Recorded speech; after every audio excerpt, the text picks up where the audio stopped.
परमेश्वरसँग योजना छ, किनभने म तिमीहरूप्रति गर्ने योजना जान्दछु।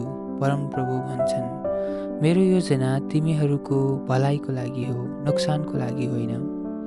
म तिमीहरूलाई आशा र उज्जवल भविष्य दिन चाहन्छु। यिर्मया 29:11। जब यिर्मयाले यो लेखे त्यति बेला इजरायलीहरू बेबिलोनमा बन्दी भएर बसेका थिए। तिनीहरूको अवस्था निकै कठिन थियो र धेरैजनाले आफ्नो देश फर्किने आशा गुमाइसकेका थिए।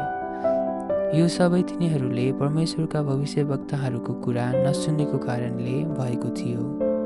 परमेश्वरले बारम्बार तिनीहरूलाई आफ्नो पापबाट फर्कन र उहाँको योजना अनुसार जीवन बिताउन भन्नुभएको थियो, तर तिनीहरूले आफ्नै इच्छा अनुसार बाँच्न रोजे।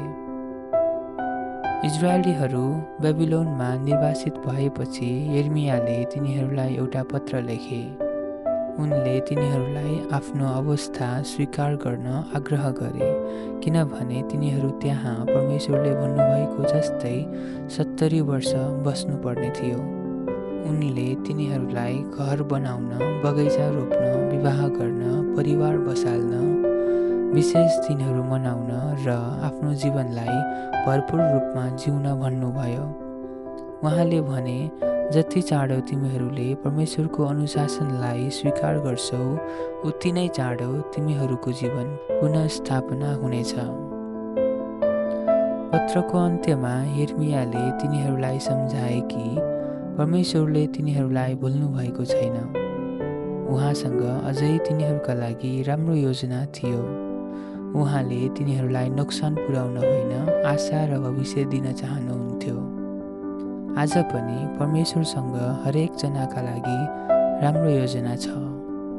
उहाँको योजना सधैँ भलाइको लागि हो, शान्ति र आशाले भरिएको। आउनुहोस् प्रार्थना गरौँ। हे पिता, धन्यवाद कि तपाईले हाम्रा लागि राम्रो योजना बनाउनु भएको छ।